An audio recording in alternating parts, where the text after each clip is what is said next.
আজকে আমরা এসেছি ব্যাংককের খুবই পপুলার একটি জায়গায়। অনেকেই হয়তো এই নামটা আপনারা শুনে থাকবেন। এই বিহারটির নাম ওয়াট কুঞ্জ। দেখতে পাচ্ছেন কি সুন্দর নান্দনিক কারুকাজে ভরপুর এই বিহার।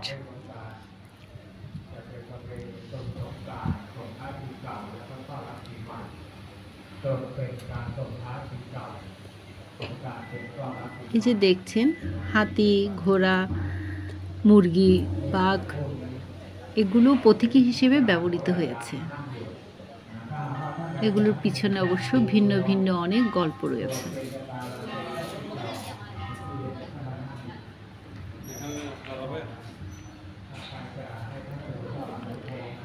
এখানে এসে প্রথমে আমরা একটি সঙ্গদানে অংশগ্রহণ করি। এরপর প্রার্থনা শেষে চারিদিকে ঘুরে ঘুরে দেখছিলাম। এরপর আমরা চলে যাব ওয়াট পাকনাম। এখান থেকে প্রায় 2 মিনিটের পথ।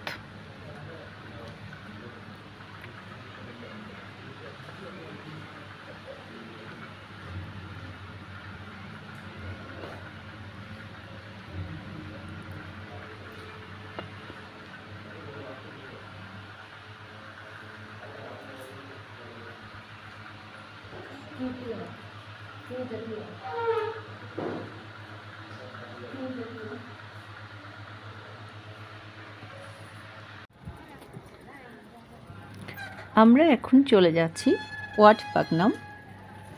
দেখতে পাচ্ছেন মাঝখানে নদী আর দুপাশে দুটো বিহার, একটি ওয়াটকুঞ্জ আর একটি ওয়াট পাকনাম। ওয়াট পাকনামটি অরহত ভান্তে শোট চান্দচারো ভান্তেরই বিহার। সেখানে ভান্তের দেহধাতু সংরক্ষিত করা আছে। মূলত সেই কারণেই এটা অনেক বেশি জনপ্রিয়।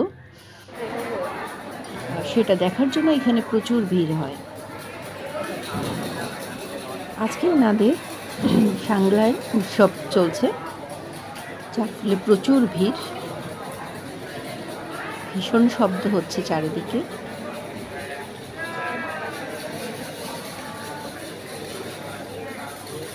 আরেকটি যে শব্দ আপনারা শুনতে পাচ্ছেন, এটা একটা মজার খেলার মতো। এরা এখানে সেটি দিয়ে ভাগ্য পরীক্ষা করে। একটা কাঠের দানিতে কিছু কাঠি রেখে এনারা ওনাদের ভাগ্যটা পরীক্ষা করছেন। অর্থাৎ যে কাঠিটা পড়বে সেই নাম্বার অনুযায়ী ওনার ভাগ্যটা ওনারা ধরে নেবেন।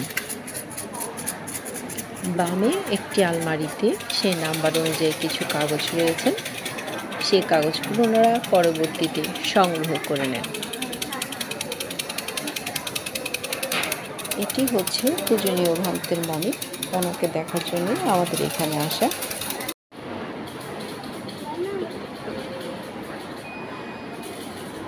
আজ এখানে বিশেষ একটি দিন। আমরা খেয়াল করলাম ওনারা সকলে বুদ্ধকে স্নান করাচ্ছেন, তাই তাদের দেখা দেখি আমরাও বুদ্ধকে স্নান করালাম। এখানে বুদ্ধ মূর্তির পাশে অরহত ভান্তেরও মূর্তি রয়েছে।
আপনারা যে লাইনটি দেখতে পাচ্ছেন এনারা সবাই অরহত ভান্তের দেহধাতু দেখার জন্য যাচ্ছেন।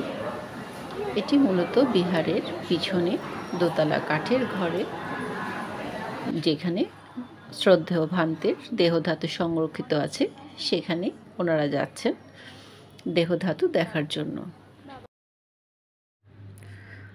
উনি হচ্ছেন সেই পূজনীয় অরহত সট সান্ডচারু ভান্তে।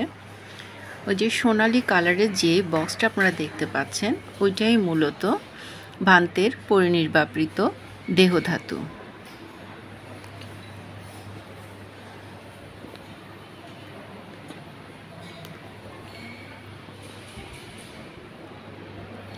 আমরা যখন বার্মা যাই, অর্থাৎ বার্মা যখন ভ্রমণ করি, তখন আমরা অরহত ভান্তে কুলুংছিয়াদো এবং অরহত আলেলাজে পবিত্র দেহধাতু দেখার সৌভাগ্য হয়েছিল। ওনাদের দেহধাতুগুলো যেভাবে খোলা অবস্থায় বা কাচের বক্সে রাখা ছিল, আমরা কিন্তু থাইল্যান্ডে সেরকম কাচের বক্সে দেখিনি, সবসময় বদ্ধ অবস্থায় দেখেছি। এখানে এসে আরেকটা জিনিস খেয়াল করলাম, এখানে যত্রতত্র কোনো ভিক্ষুকে আমরা চলাফেরা করতে দেখিনি, শুধুমাত্র বিহার প্রাঙ্গণেই দেখেছি। আজ যেহেতু এদের বিশেষ একটি দিন, সেজন্য অনেকগুলো ভান্তেদের সমাগম হয়েছে এবং হয়তো ওনারা সঙ্গদান সেরে বা আহার সেরে নিজ নিজ অবস্থানে চলে যাচ্ছেন।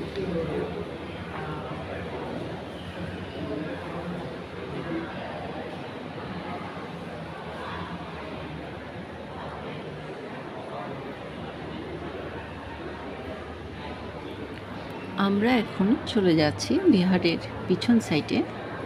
এখানে বিশাল একটি বুদ্ধমূর্তি রয়েছেন, যার উচ্চতা প্রায় 540 ফুটের মতন। আবার বুদ্ধমূর্তির পিছনেও রয়েছে ভান্তের নিজস্ব জিনিসের জাদুঘর। এখানে আমরা পরে যাব, আগে আমরা এই যে বুদ্ধমূর্তিটা একটু দেখে আসি।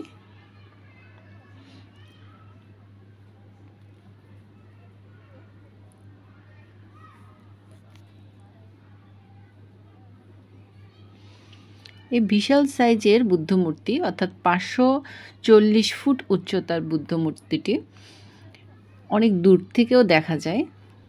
বিহারের চারিদিকে যেহেতু নদী রয়েছে, নদী থেকে দেখতে ভীষণ ভালো লাগে।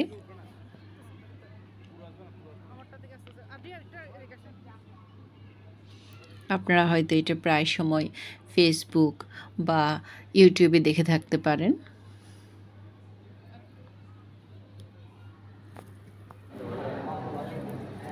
এখন চলে এসেছি ভান্তের সংরক্ষিত জিনিস নিয়ে একটি জাদুঘর।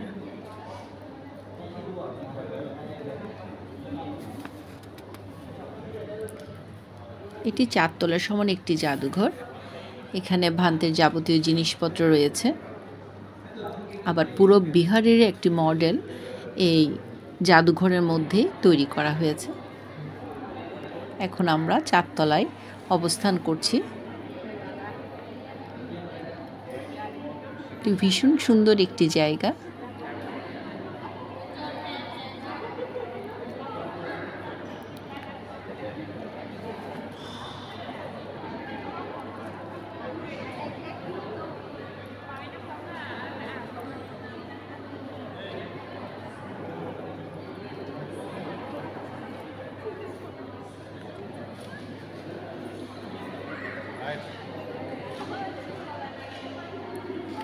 আপনারা দেখতেই পাচ্ছেন এটা একটি প্যাগোডা।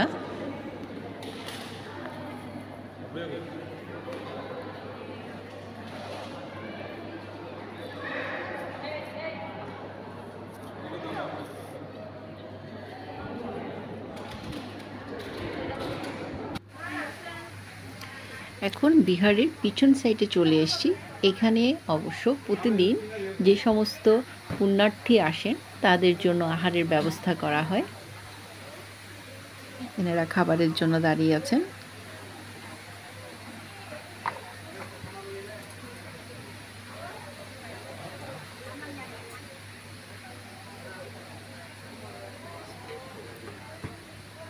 আমরা, যেহেতু ওনাদের খাবারগুলো খেতে পারবো না, কিন্তু একটু চারিদিকে ঘুরে ঘুরে দেখছিলাম।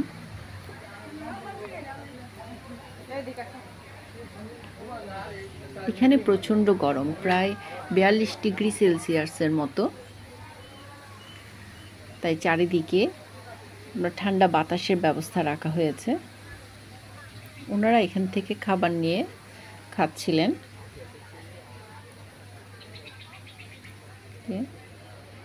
খুব সুন্দর একটা পরিবেশ, চারিদিকে খোলামেলা।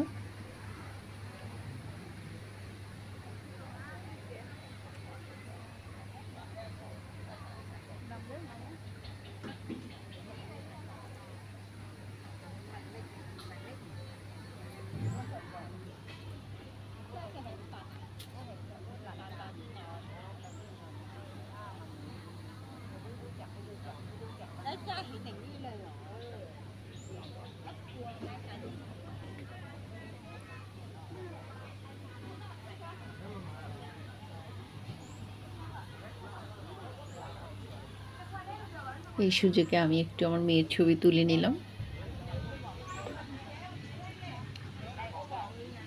পাশেই ছিল নদী এবং বোর্ডের শব্দ শোনা যাচ্ছিল।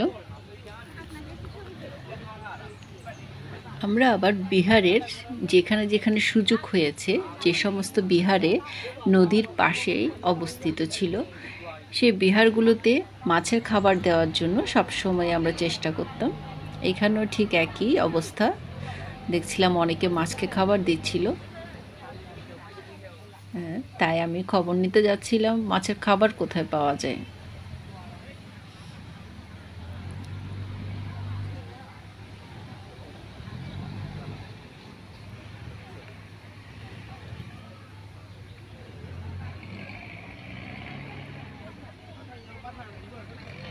যেখানে দাঁড়িয়ে মাছের খাবার দেয়া হয়।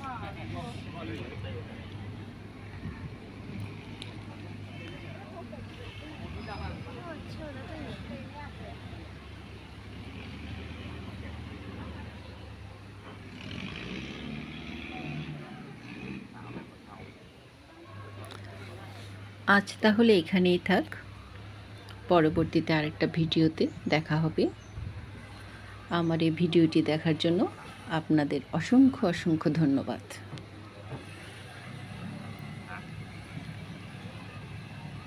নমস্কার।